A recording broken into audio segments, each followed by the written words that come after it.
Welcome students. आज का हमारा टॉपिक है फूड सिक्योरिटी। फूड सिक्योरिटी कल के टॉपिक में हमने डिस्कस किया था contribution of agriculture to the national economy, जिसमें हमने जीडीपी को डिस्कस किया था कि हमारा जीडीपी जो है प्रेजेंट टाइम में क्या है, इस वक्त इसका सिनेरियो क्या है, और जो पिछला 2013-14 से जो प्रोफाइल मैंने आपके सामने रखी थी वो भी हमने कल डिस्कस किया था। तो इसी के साथ में आज का जो हमारा टॉपिक है वो है फूड सिक्योरिटी। तो आइए बच्चों फूड सिक्योरिटी को डिस्कस करते हैं। फूड सिक्योरिटी में मैंने यहाँ पे 4 क्वेश्चन जो है लिखे हुए हैं। हम इन 4 क्वेश्चंस को ही डिस्कस करेंगे और आपको फूड सिक्योरिटी का जो टॉपिक है वो क्लियर हो जाएगा। तो चलिए सबसे पहले व्हाट इज फूड सिक्योरिटी, सबसे पहले जानने की जरूरत है फूड सिक्योरिटी क्यों, क्या है, कहां है और फूड सिक्योरिटी कैसे होती है।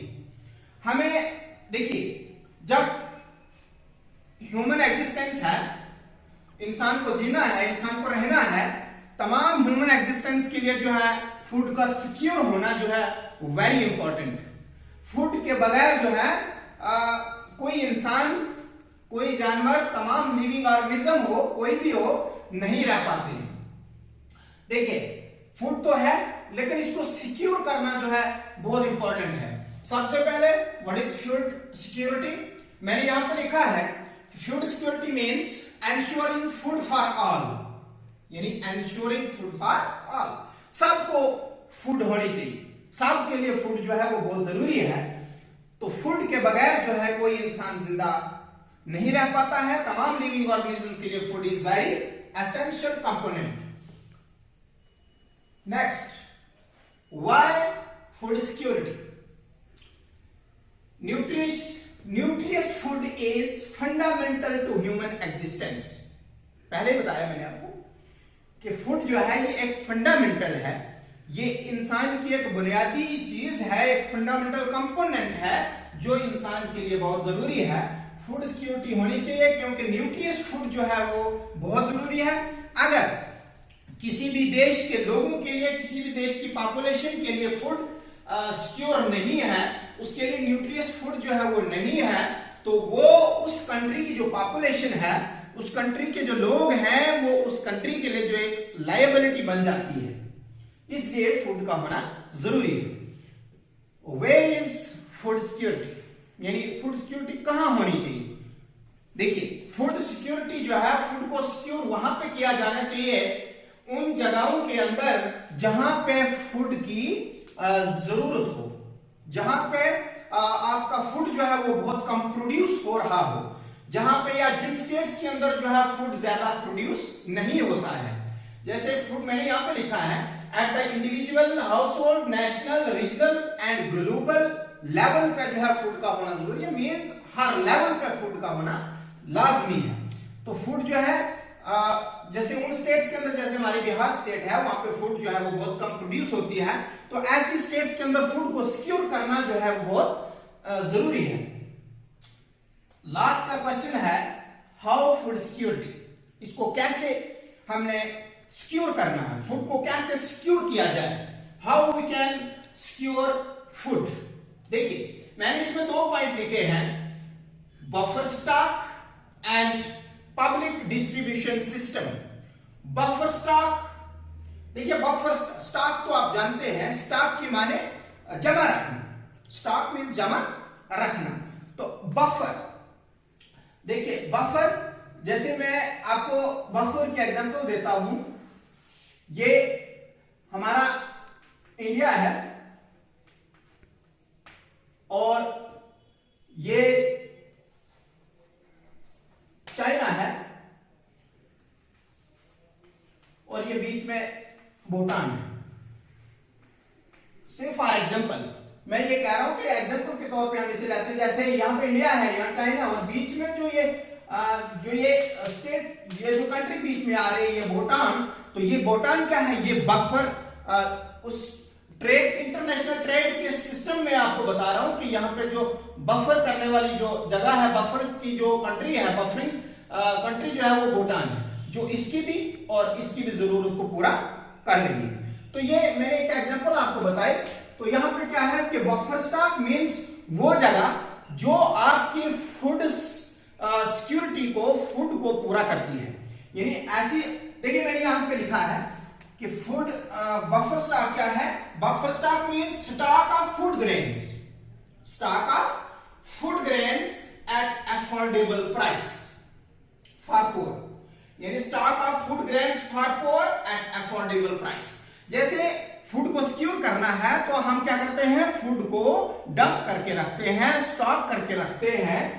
तो इसमें क्या है कि जैसे हम फूड ग्रेन्स को हमने स्टॉक किया फॉर पुअर, गरीब लोगों के लिए, गरीब लोगों की डिस्ट्रीब्यूशन के लिए हमने फूड को डंप करके रखा है, स्टॉक करके रखा है, और हम क्या करते हैं कि अफोर्डेबल प्राइस पे हम उसको लोगों में डिस्ट्रीब्यूट कर देते हैं। उसको बोलते हैं बफर स्टॉक फूड ग्रेन्स। अब बफर स्टॉक में क्या है कि फूड ग्रेन्स तो है और लोगों के लिए हमने इसको स्टॉक करके रखा है, बट फ्रॉम वेयर? हमने इसको लाना कहां से है? फिर जाके हम अपनी पॉपुलेशन की, गरीब पॉपुलेशन में इसको डिस्ट्रीब्यूट कर पाते हैं। तो यहां पे मैंने लिखा है बट फ्रॉम वेयर। तो इसका आंसर जो है ये है कि फ्रॉम फार्मर्स। हम इसको कहां से हासिल करेंगे? किसान लोगों से।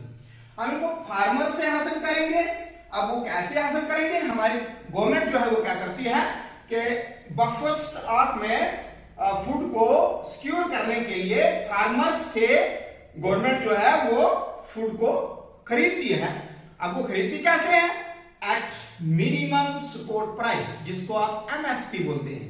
यानी गवर्नमेंट क्या करती है, जैसे किसान लोगों ने फूड को प्रोड्यूस किया, किसान मेहनत कर रहे हैं, अनाज उगा रहे हैं, फसल उगाने के लिए जो है मेहनत कर रहे हैं। जब फसल पक जाती है, हार्वेस्ट हो जाती है, किसान क्या करते हैं?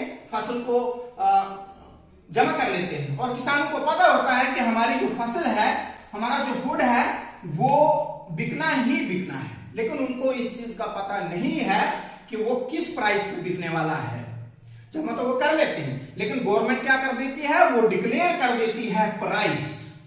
प्राइस को डिक्लेयर करती है, प्राइस को डिक्लेयर करती है एट मिनिमम सपोर्ट प्राइस। यानी वो गवर्नमेंट जो जिस प्राइस को डिक्लेयर करती है, एक फिक्स प्राइस कर देती है, और फार्मर्स को पता चल जाता है कि इस प्राइस पे हमारा जो फूड है वो बिकने वाला है। तो इसलिए हम उसी ढंग से जो अपनी मेहनत करते हैं, तो मिनिमम सपोर्ट प्राइस जिसको एमएसपी कहा जाता है, उस पे जो है फार्मर्स की फसल को खरीदा जाता है और उसको स्टॉक में स्टोर किया जाता है for the distribution of poor. देखिए, अब ये जो सारा सिस्टम है, जो ये एमएसपी जो डिक्लेयर करती है गवर्नमेंट, अब ये करता कौन है? ये कैसे होता है? इसके लिए गवर्नमेंट ने क्या किया है? Procured by food corporation of India. Government of India ने क्या किया है कि एक बॉडी बनाई है जिसको एफसीआई के नाम से जाना जाता है। ये आपने सुना होगा, फूड कॉर्पोरेशन ऑफ इंडिया। यानी एक बॉडी बनाई है, एक इंस्टीट्यूशन बनाया गया है, उस इंस्टीट्यूशन में बहुत सारे एम्प्लॉइज को रखा गया है, और वो क्या करते हैं? वो ये लोग जो है ये मिनिमम सपोर्ट प्राइस पे फार्मर से ग्रेन को कलेक्ट करते हैं और बफर स्टॉक में जमा करते हैं। जब स्टोर्स में इनको, यानी फूड कॉर्पोरेशन ऑफ इंडिया में इसको स्टोर किया जाता है, इसको स्टॉक रखा जाता है, फिर क्या करता है, क्या होता है कि यहां से, अब यहां मैंने देखिए, यहां मैंने एरो मारा हुआ है, यहां से क्या होता है? Distributed through public distribution system. अब यहां पे जमा तो किया, फूड कॉर्पोरेशन ऑफ इंडिया तो बनाए गए, तो हुआ क्या?